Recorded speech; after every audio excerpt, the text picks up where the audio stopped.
Good morning सिद्धि Hindi online classes में आपका स्वागत है। अब तक हमने अवास्तविक संपत्तियां देखी, आज हम आवक और प्राप्ति देखेंगे। रिसिप्ट तो आवक और प्राप्ति करोगे तो by one get one free, उसके जैसा ही है भुगतान। ठीक है, आवक याद हो गया तो भुगतान याद हो जाएगा। तो आप देखिए, धंधा द्वारा किए गए व्यवहारों के परिणाम स्वरूप जब रकम मिलती है उनको आवक या प्राप्ति कहते हैं। अब देखो, सेम उसके जैसा, धंधा द्वारा किए गए व्यवहारों के परिणाम स्वरूप जब रकम मिलती के बदले चुकाई जाती है तब उसे आवक के रूप में पहचानते हैं। तो वहाँ पर क्या कहा गया था? मिलती है, और यहाँ पर शब्द आया चुकाई जाती। बस इतना फ़र्क है, जब रकम मिलती है उसे आवक और चुकाई जाती है उसे भुगतान। इस तरह से वापस एक बार, धंधा द्वारा किए गए व्यवहारों के परिणाम स्वरूप जब रकम मिलती है उनको आवक या प्राप्ति कहते हैं। धंधा द्वारा किए गए व्यवहारों के परिणाम स्वरूप जब रकम चुकाई जाती है उन्हें जावक के रूप में पहचानते हैं। बराबर है। तो आवक और प्राप्ति को हम बराबर समझ लेते हैं, और इन आवक को उनके प्राप्ति स्वरूप के आधार पर वर्गीकृत करते हैं। वर्ष के दौरान नियमित रूप से जो आवक प्राप्त होती है उसे नियमित, या तो उसे हम कहेंगे राजस्व आवक। राजस्व या तो नियमित, मतलब कि वर्ष के दौरान अल्पकालीन 12 महीने वाली, तो वर्ष के दौरान नियमित रूप से जो मिलती है उससे हम राजस्व आवक कहेंगे। और जब धंधा की प्रतिदिन की प्रवृत्ति में से नियामक आवक मिलती है, जैसे कि आवक है कमीशन की आवक है, डिविडेंड की आवक है, नियमित रूप से मिलती है। और कुछ आवक नियमित रूप से नहीं मिलती है, जैसे कि धंधा की संपत्ति की बिक्री, पूंजी प्राप्त करना, ऋण पत्र प्रकाशित करना आदि आवक जो नियमित नहीं है। तो जो नियमित नहीं है उसे पूंजीगत आवक कहते हैं, दीर्घकालीन आवक होती है वो। ठीक है, तो आवक दो प्रकार की है, नियमित और पूंजीगत। बराबर, पूंजीगत यानी कि जो नियमित नहीं है, और नियमित राजस्व जो रेगुलर है। 12 महीने वाली आवक हर महीने मिलती है, 12 महीने वाली आवक राजस्व या नियमित है। और 1 साल से अधिक समय के बाद जो आवक प्राप्त होती है उसे अनियमित कहते हैं, और वो पूंजीगत है। बराबर है।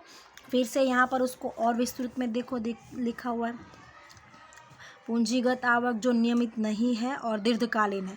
जो आवक नियमित रूप से नहीं मिलती, इस प्रकार की आवक संपत्ति बिक्री से प्राप्त होती है। संपत्ति हम रोज नहीं बेचते, 5-6 साल बाद संपत्ति का उपयोग करने के बाद हमने कोई संपत्ति आज खरीदी है तो उसको हम तुरंत नहीं बेचेंगे, 4-5 साल उपयोग करने के बाद बेचेंगे। ज़मीन है, मकान है, यंत्र है, साधन सामग्री है, जो भी हमने आज खरीदा है संपत्ति बन गई, उसको हम तुरंत नहीं बेचेंगे, कुछ साल के बाद बेचेंगे। तब जो आवक प्राप्त होती है उसे पूंजीगत आवक कहते हैं।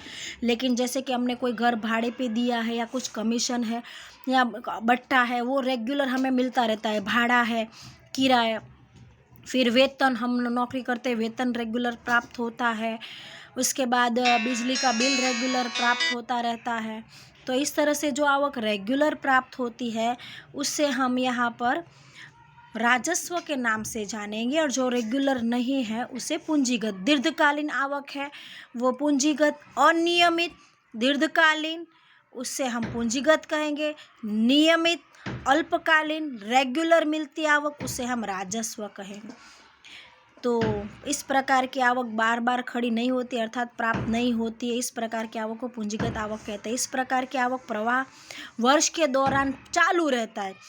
इन आवकों के आधार पर वर्ष के में कमाया लाभ अथवा नुकसान जान सकते हैं। राजस्व आवक के द्वारा पूरे वर्ष के दौरान कितना लाभ कमाया है, कितना नुकसान हुआ है, वो हम जान सकते हैं। इस प्रकार की आवक बिक्री की आवक कमीशन की आवक, बट्टा की आवक, भाड़ा की आवक आदि का समावेश होता है। इस प्रकार की आवक बार बार होती रहती है, उसे महसूली आवक के नाम से, गुजराती शब्द है, महसूली आवक के नाम से भी जाना जाता है, राजस्व आवक भी कहेंगे, नियमित आवक भी कहेंगे।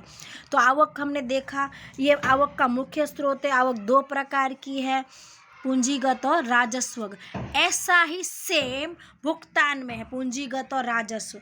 जो नियमित चुकाते हैं उसे राजस्व खर्च कहेंगे, और जो दीर्घ काल के बाद जो खर्च करना पड़ता है उसे पूंजीगत खर्च कहेंगे। जैसे ये दोनों समझ में आ गए तो राजस्व खर्च और राजस्व पूंजीगत खर्च भी समझ में आएगा। भुगतान तो मैंने थोड़ी देर पहले ही बता दिया।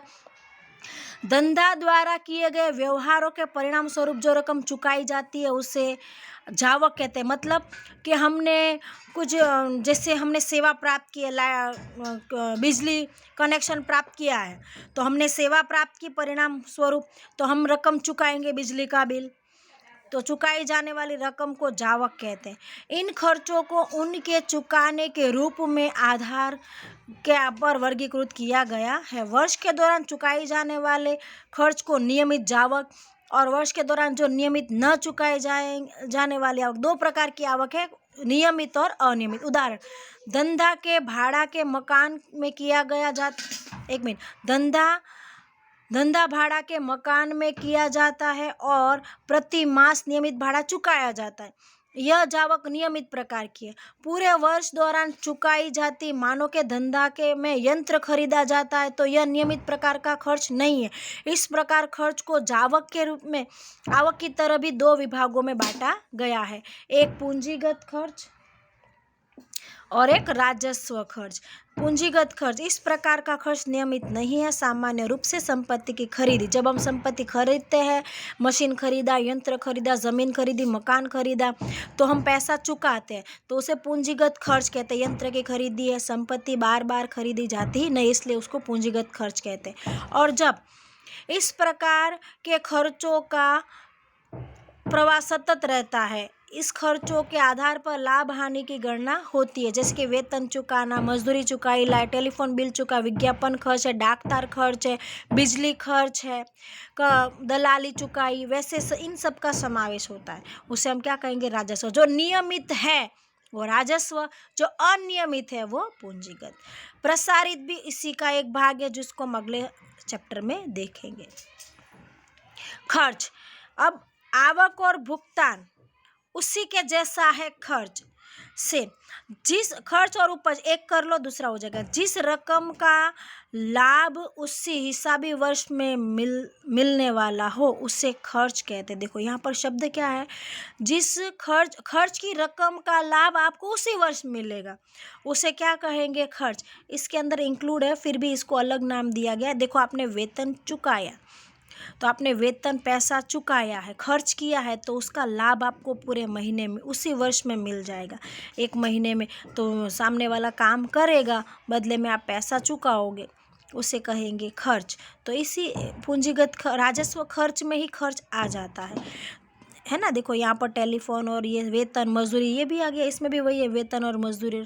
तो जो खर्च है राजस्व खर्च है वही खर्च है।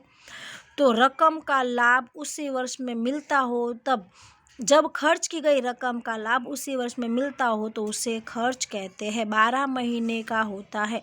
इस खर्च को महसूली खर्च के नाम से भी जाने जाते हैं। महसूली मतलब क्या? राजस्व। महसूली गुजराती शब्द है।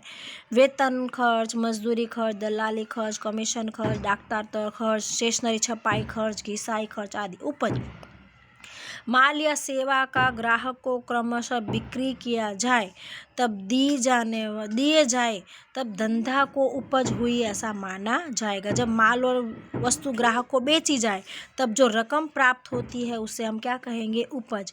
उधार बिक्री किया जाए तब भी रकम मिलनी बाकी होती है, तो उसे भी, हमने भले उधार माल बेचा हो, पैसा लेना बाकी है, फिर भी उसको उपज गिनेंगे, क्योंकि कभी ना कभी तो पैसा आने वाला है।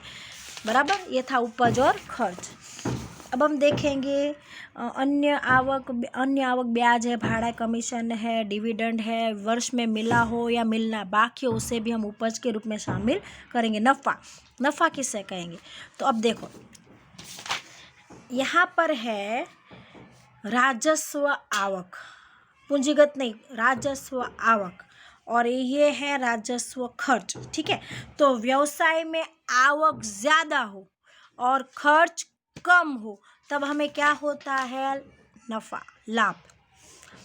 और जब खर्च ज़्यादा हो और आय कम हो तब हमें क्या होती है? हानि। ठीक है, तो एक याद कर लो, दूसरा अपने आप याद हो जाएगा। आवक,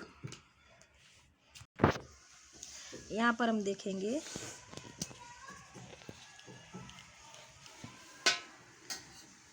आवक माइनस खर्च बराबर लाभ होगा, और खर्च माइनस आवक तो क्या होगी? हानि। ये आप 5वीं 6वीं में भी ऐसा सूत्र पढ़ चुके थे, लाभ बराबर है ना लागत कीमत माइनस बिक्री कीमत, वैसे सॉरी बिक्री कीमत माइनस लागत कीमत। वैसे आवक ज़्यादा है तो आवक में से खर्च माइनस हुआ तो लाभ मिला, खर्च ज़्यादा है तो उसमें से आवक माइनस हुई तो हानि मिलेगी। उसी पर कौन सा शब्द मैंने लिया? राजस्व, रेगुलर है। वर्ष के दौरान नियमित आवक, जिसको महसूल या राजस्व आवक के रूप में जाना जाता है, तो नियमित आवक में से नियमित जावक घटाने पर बढ़ी हुई रकम को, बची हुई रकम को नफा कहते हैं। धंधा की रोज बरोज की आवक का जावक पर आधिक्य नफा कहलाता है। यह महसूली नफा हो के नाम से भी जाना जाता है। हिसाबों में इस प्रकार के नफा की गणना लाभ हानि खाते पर से की जाती है। इस प्रकार नफा महसूली नफा के नाम से भी जाना जाता है, कारण कि यह नफा महसूली आवक और महसूली जावक यानी राजस्व आवक और राजस्व जावक का अंतर है। नियमित प्रकार का नफा है, परंतु कई बार अनियमित प्रकार का नफा भी सृजन करता है, जिसे हम पूंजी लाभ के रूप में भी जानते हैं। जो अनियमित नफा है वो पूंजीगत लाभ है, और जो नियमित नफा है वो राजस्व। हानि, हानि भी उसी की तरह नफा से हानि की गणना विरुद्ध है। वर्ष के दौरान नियमित जावक, पहले यहाँ पर क्या लिया? आवक है, और यहाँ पर क्या है? जावक। जावक में से नियमित आवक को घटाने पर जो रकम प्राप्त होती है, बची हुई रकम को हानि कहते हैं। उसे महसूली नुकसान भी कहा जाता है, राजस्व नुकसान कहते हैं।